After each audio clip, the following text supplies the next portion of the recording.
And this is Brian for Liberty, and we're going to be doing a quick little review of this video, which absolutely blows my mind. Absolutely blows my mind.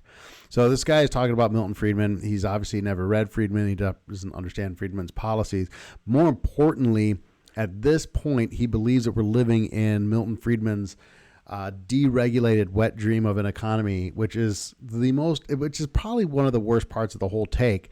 But let's get started with just the intro. The intro itself is pretty good. So when Ben Shapiro says things like, once you remove all of the money from the rich people who are saving all their money and give it to all the poor people to buy hamburgers, that doesn't help the economy or spur the economy. Or when Donald Trump cut taxes for corporations and the wealthiest Americans and said, this is going to be one of the great gifts to the middle-income people of this country. They're actually just plagiarizing one of the most influential right-wing thinkers of. Okay, so Milton Friedman's not a right-wing thinker. That's who he's going to go after. He's going to go after Milton Friedman as a right-wing thinker. It's not right-wing. Okay, this is a problem that the political left has, as they don't separate economics from politics. And it seems like an odd thing to say that we should be doing that, but we should be separating economics from politics, because you can have certain ideological beliefs about how people should live their lives, how people should spend their money. But the bottom line is ideology and economics don't mix well. And the reason for that is because what we don't want to see is a situation where we're making bad economic policy based on our political ideology. Bad economic policy hurts people, and conflating the two things is silly. Milton Friedman was not a right-wing thinker. He was a free market economist. The last century. In fact, he might be the most influential right-wing thinker. He refers to him as a right-wing thinker twice. Champion of liberty. The Heritage Foundation says he was the father of economic freedom. Arnold Schwarzenegger even said his work changed my life.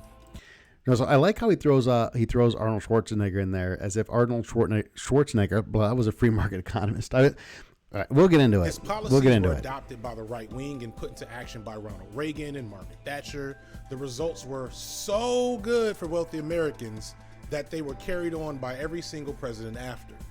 No, they were so good for most Americans. Good economic policy is not good for everyone. It is good for most. You want an economic policy that does the greatest amount of good for the largest number of people. And free market economics do the most good for the most amount of people. At the end of the day, the truth of the matter is that you are not going to, there's no such thing as a utopian economic policy, right? So this is one of the issues that you're facing with the left, the modern left, especially the socialist, communist left in this country, is that you're constantly comparing the failings of a quote unquote free market, which we do not have anything that even remotely resembles a free market in this country, but you're comparing a quote unquote free market economic system and all of its flaws that we have in the United States with a utopian view of what socialism or communism could be, without actually addressing all the flaws in social. We look at, well, here's an attempt at communism that failed miserably. Well, that's not real communism.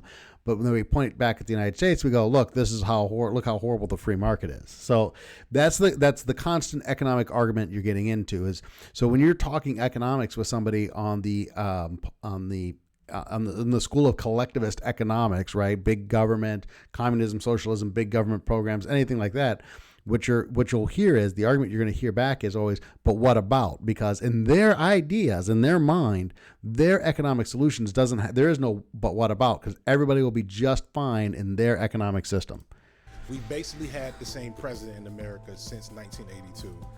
Okay, I'm going to give him credit where credit is due. Yes, we have had the exact same president since 1982. At the end of the day, what we've had is the exact same economic policy since 1982. And so here's where this gentleman gets confused, and where he's reading off a teleprompter. I don't know if somebody else wrote this for him, if he has a more solid idea of economics than what he's expressing in this video. But let's get into it. Yes, that includes the black one. Just keeping it a buck. I'm FD Signifier. This is the Classroom for More Perfect Union, and today we're talking about Milton Friedman, the man who broke economics. So I want to stop it right there for a minute, because Milton Friedman is the man who broke economics. So you're going to hear what Friedman's radical economic ideas were, quote unquote radical economic ideas, as this guy goes through his video, and And then he's going to blame issues in our current economic system on the adoption of, am I spoiling the end? On the adoption of Friedman's policies. Oh man, are my Crocs in the shot? Was asked to produce a series for PBS about laissez-faire economics called Free to Choose, a high-budget 10-part series with Friedman traveling the world, visiting sweatshops in New York and Hong Kong, and dropping in on welfare recipients and public housing residents in Manchester and the Bronx. That's gross. Why is that gross? Is that not a thing that should be discussed? We still have welfare and recipients and poor people and all these things that he's saying are gross. That's gross that he talked about these people, that he put a camera in front of them and showed them these things. That is gross. Why is that? Because the left doesn't parade the poor and indigent in front of the cameras in order to gain sympathy and gain votes. It's gross when Milton Friedman does it, but it's not gross when the left does it.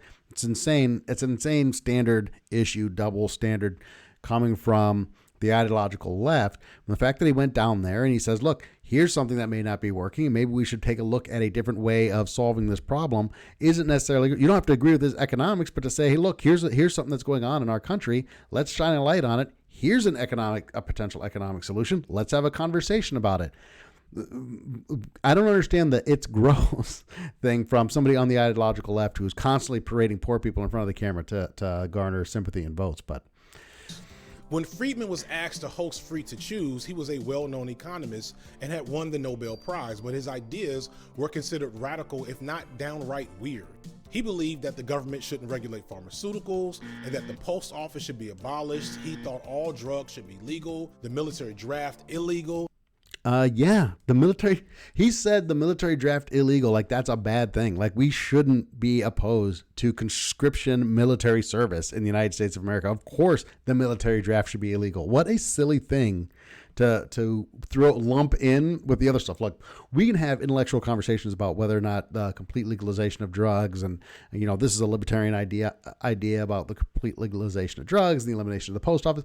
All of those things are in some way debatable, I would think, between people who are on the left and the right in this country. But to say that to lump the military draft in there just seems like an odd choice. Like, is this gentleman then for forced military service? I don't. Where's he at right here? He loved freedom so much, he argued that medical licenses should be abolished and replaced with private enterprise. Now, I am going to pause here to make sure that you are paying extra close attention to the next few things that are going to be said. Why should medical care be a monopoly of licensed physicians? Imagine letting the free market control whether you live or die.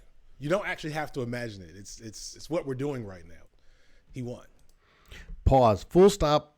Just listen to that. Are you kidding me?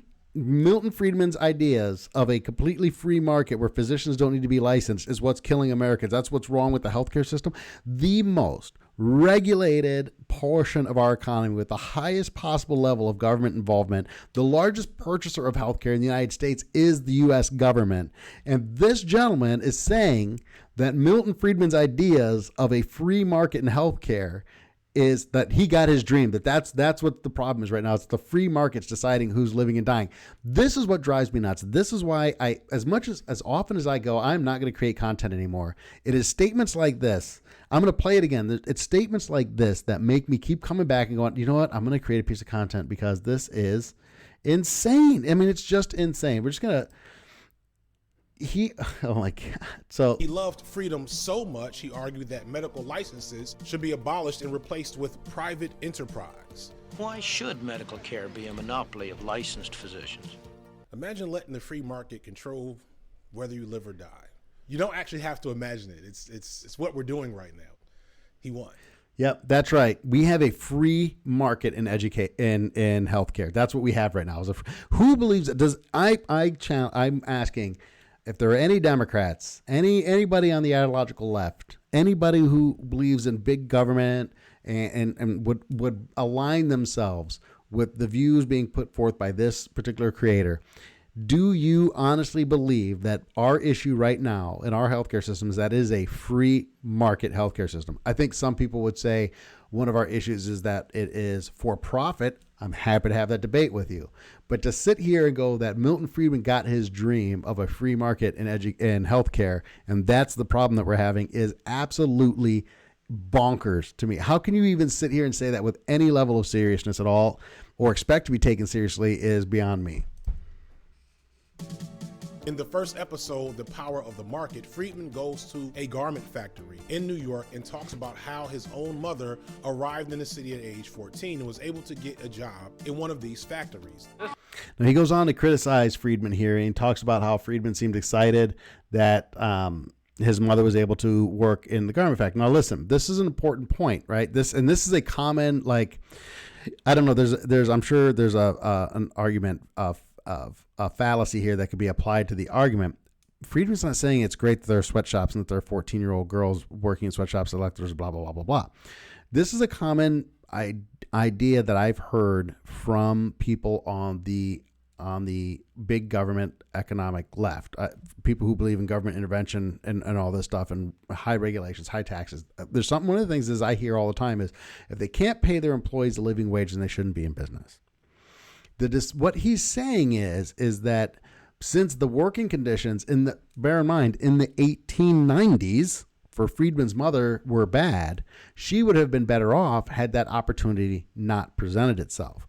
The point that Friedman makes in the Free to Choose video, if you watch it, is not that we should be happy to have these sweatshop jobs per se, but that is a stepping stone for somebody who comes to the country, can barely speak the language, has an opportunity to earn money. And what you see even today in the United States is people pooling their resources, living together in these and pooling their resources, their low wage jobs. And within a generation, they've got kids in college, kids graduating from college. And Friedman's essentially telling that story of an immigrant family, his own, who came to the United States with virtually nothing. This was the only work they could find. And well, now he's a Nobel Prize winning economist. That is an American success story. What the ideological left wants in this country is to eliminate that first step of immigrating into the country and working and taking a generation or two. They want everybody to have it right now. Step off the boat. Congratulations, you're an attorney, I guess, making $250,000. I don't know what their vision is, but they don't want that first step to be part of the process. Job in the 1890s at age 14 when garment factory workers were mostly teenage girls who couldn't speak English, and they sometimes locked the factory doors to keep them from leaving. But either way, Friedman is definitely So he goes on to talk about Friedman being excited about that. And so this is the second point I always run into with people on this part who believe in these economic and these economic policies of massive government intervention is this right here. So let's see. Teenage girls, Milton Friedman's main point, soft and lost former economic glory. So let's take a look. And lost its former economic glory. Here is the thing you need to understand. In the 1980s, the United States had just experienced an international oil embargo, record inflation, and was entering a deep recession. Now, this is 100% accurate. And sea change happens in times of crisis. In times of crisis, big things happen.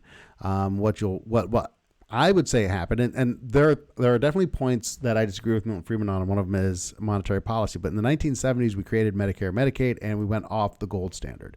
And that's what's really responsible for this massive division in our wages, this massive economic inequality, and the rise of this billionaire class in the United States. That's what's responsible for it, not the deregulation of the economy. But anyway. Things were going bad. But before that, from the end of World War II to the 1980s, middle-class Americans were doing better than basically anyone had done in the history of the world.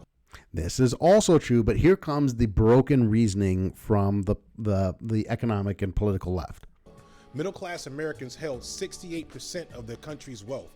That sounds fucking amazing. If only not for the racism of the time. Okay, so first let me just get into the 68% of the nation's wealth. That's true, and the middle class holds a smaller percentage of America's wealth today. They hold a smaller percentage of a significantly larger pie. So let's say there's 10 people you know, I don't even want to do this math. Let's just say there's 10 people and, you know, 2%, you know, there's $100,000 and it's evenly divided amongst all 10 people. So everybody has $10,000. Well, then you increase that $10,000 up to $1 million and you give 20%, you know, the top 20%, two people at the top, you know, 30% of it. You divide it differently on down. Everybody has significantly more, but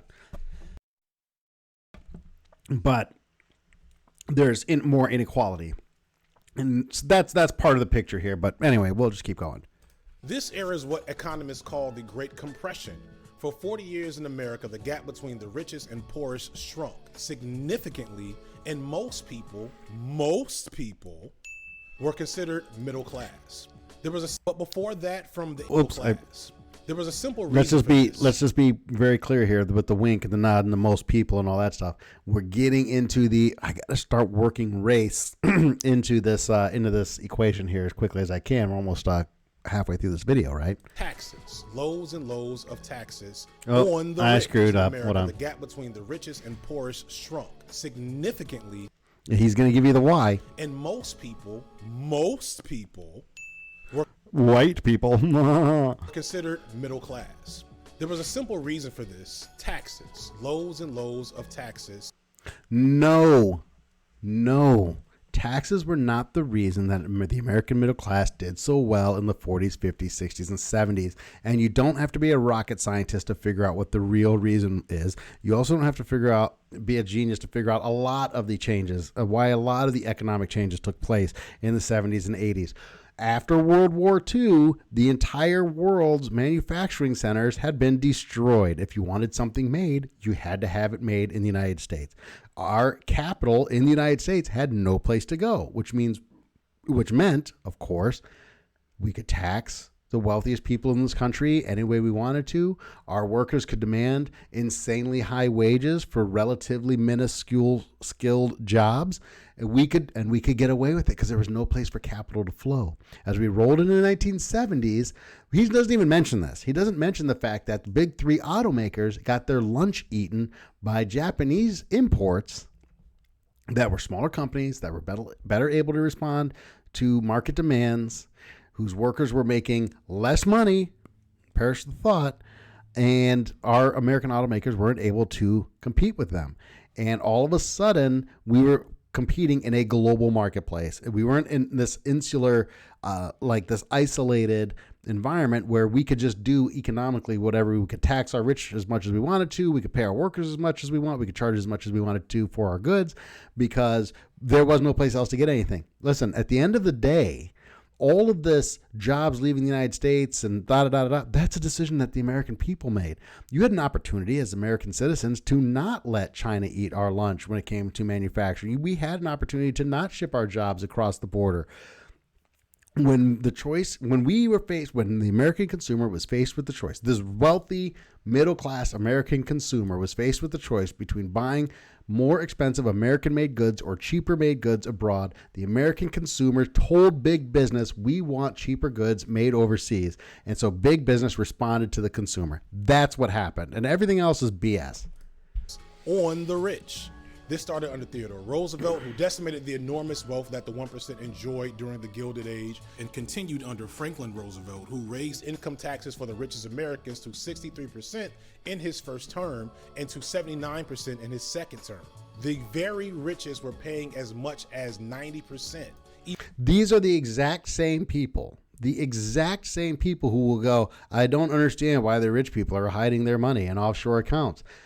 Because you're incentivizing them to move. Now, obviously, we are not paying a 90% income, but we were paying if the top income earners in the United States, we're facing a 90% income tax in the United States right now, there would be no wealthy people in the United States. They would just go. They would just leave. Capital will flow to where it gets the highest rate of return. That's it. Everything else, all this nonsense about we had high taxes and the middle class were doing really well. Causation equals correlation, or correlation equals causation. And therefore, if we tax the rich like we did back then we'll have this wealthy middle class like we did back then. No, that era is over. That's done. We entered a global economic system where American workers had to compete on a global marketplace, and it responded accordingly. And like I said, we could have protected all of that here in the United States, but we chose not to because we wanted cheaper goods from overseas because that's where we put our money. Imagine that. The second thing to understand is that union power was strong. 1 in every 4 American workers was unionized, so workers were able to bargain for higher wages, even if you weren't in a union. Again, this goes back to the fact that the American worker did not have to compete with a worker overseas. They didn't have to compete with manufacturing centers overseas. And so when I say that, what I get back is always, this is about chasing profit. No, the consumers said that this is what they wanted. That's it. 2 products sitting on the shelf, a hammer made in China, a hammer made in the United States. I'm buying the hammer made in China because it's cheaper. The end of story. You told big business that I want the cheapest thing I can buy. During this period, unionized businesses near you would raise your wages as well. Union members also tend to vote, so there was a big block of Americans who would turn out to keep their wages fair and maintain rights for workers. Let's go back to Friedman. Each episode ends back at the University of Chicago, where leading intellectuals and policymakers of the time react. Friedman had come to work at the University of Chicago. All right, so that's interesting, but let's just jump ahead here and get to the capitalism was volatile. Okay, so we're going to talk about John Maynard Keynes here a little bit. He's going to get a little conflated and lose track of what he's. The United Kingdom. So, a quick brief on John Maynard Keynes is essentially felt that he was a demand side economist, and Milton Friedman's a supply side economist. So, essentially, what Keynes believed was that in times of falling demand, the government should step in, be kind of the consumer of last resort, and make purchases, increase demand in the marketplace, right? In order to stimulate production, which would lead to more jobs, which would lead to more demand. And then you'd have this cycle, and that by essentially priming the economic pump with government money, you would restart a stalling economy. A supply side economist says that government gets in the way, deregulation, lowering taxes, those kinds of things, more or less deregulation, more so than lowering taxes. And I'll get into that in a second. Get government out of the way and allow the market to function, that the market is cyclical, has ups and downs, and that we need to stay out of the way of. I'll give you a great example of supply side. There was no such thing as an iPhone.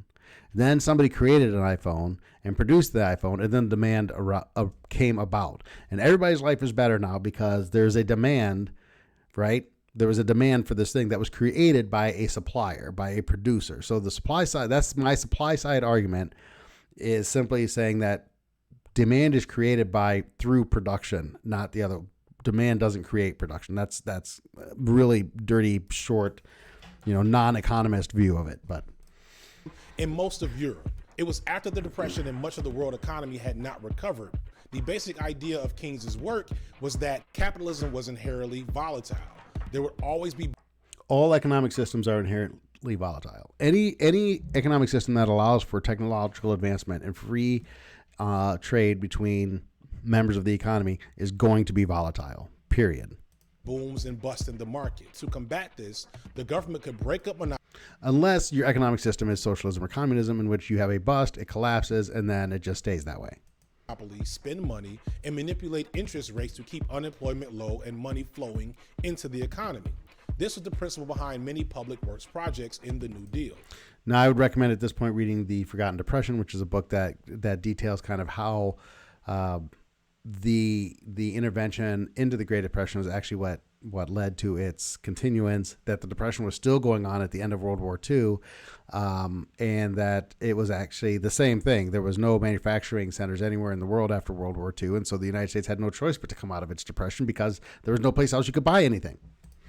The government would create demand whenever demand was low. Now you're making a strong case for Keynesian economics. So there's the tall and short of it. He's kind of right on it, and he gets into the Friedman thing, and he talks about monetary policy, and that gets a little convoluted. I'm really looking for. Oh, here we go. We're getting pretty close. Here we go. This is what always gets me because it's always here somewhere, right? It's always Keynesians, by which we mean every American president from Roosevelt to Nixon, believe that if you get money into the pockets of people when there's a recession, it will make their lives easier, stimulate the economy, and lower unemployment. Okay, all presidents are still Keynesians for the most part. And this is something that people get confused a lot, is that an economic stimulus package, right? So you take an economic stimulus package like the omnibus bill when Barack Obama was president. We're going to spend all this money and it's going to turn the economy around and whatever. Or you take a massive tax plan or a massive tax cut. And that's going to put money in the hands of business, and they're going to be able to, invest in the economy and blah, blah, blah, blah, blah, right? Those are the same things, okay? When you pass an omnibus bill and you're running around handing out government contracts, I'm not getting that money. That money's going to some big multi-billion-dollar business that could get these big government contracts, and the government's hoping that money trickles down to the workers because they'll have to hire people to do these jobs. On the flip side, a tax cut is, instead of spending more money, we're going to take less in. 6 of 1, everybody. We're going to let these businesses keep their money so that they can. The same thing. Keynesian economics doesn't care if it's a spending cut, right? Or I'm sorry, a spending increase or a tax cut. And as far as Keynes is concerned, it's essentially the same thing. Friedman, on the other hand, believed that there was a natural rate of unemployment that I thought there was only one. Oh man, I screwed up. Hold on. And that household spending, that it was more recession, it will make their lives easier, stimulate the economy and lower unemployment. Friedman, on the other hand, believed that there was a here we go natural rate of unemployment that I bet you just so happened to include as many black and brown people as possible. That's right. Friedman's whole economic policy was built around the fact that he didn't want black and brown people to work. What a stupid take. So between this and the take at the beginning, or the take about healthcare, everything else, even the couple of little nuggets of truth or accuracy, it's like you have no credibility because you're grinding an ideological axe. You're not here to, oops. Gosh darn it, I just lost my connection for some reason. Okay, I should be back up.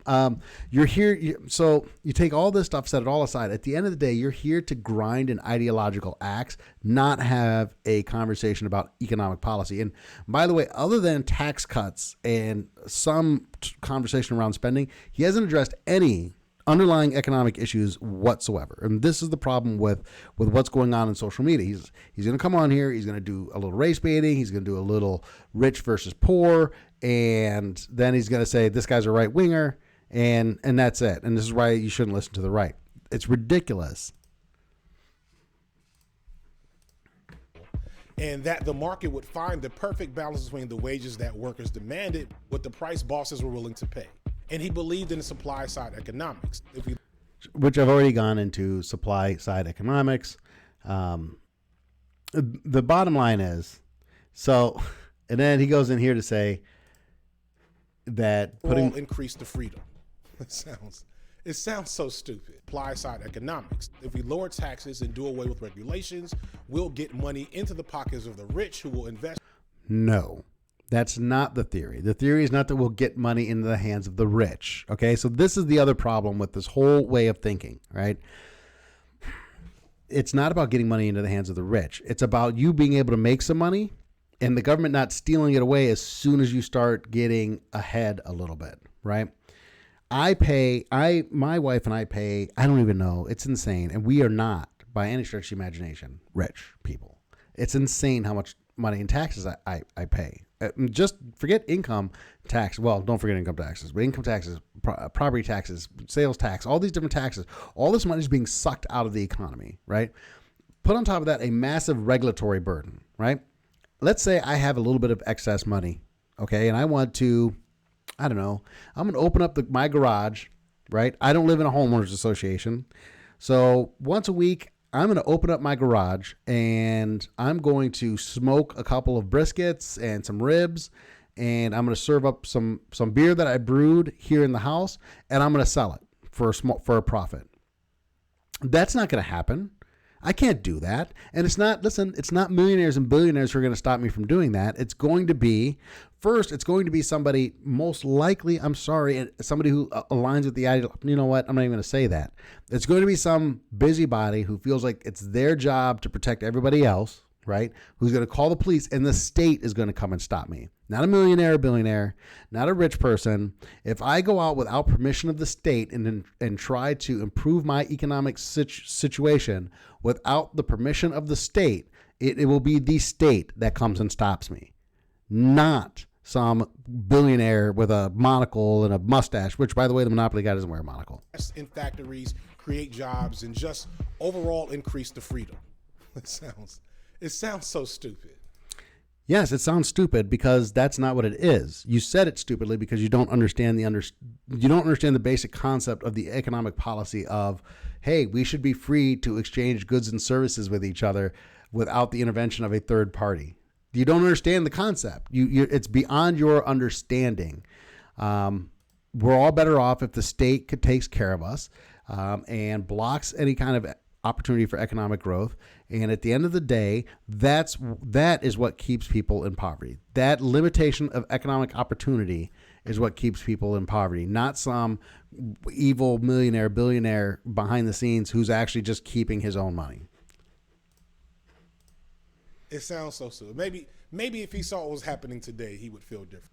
Yes, if he saw what was happening today, because today we live in Milton Friedman's economic paradise, which is a completely unregulated economy with unlicensed physicians and a free market in healthcare and no taxes and no regulation. And it's a horrible environment, because since the 70s and 80s, we've reduced the size and scope of government's intervention into the marketplace. We've reduced the amount of government intervention into our economy. Does anybody actually believe that? Can you actually watch this and think that is a true statement? Or do you have the intellectual capacity to go, okay, I don't like Milton Friedman and I don't like capitalism, but that's not right what he's saying, because we are clearly not living in a deregulated free market economy. Do you have the intellectual capacity for that or not?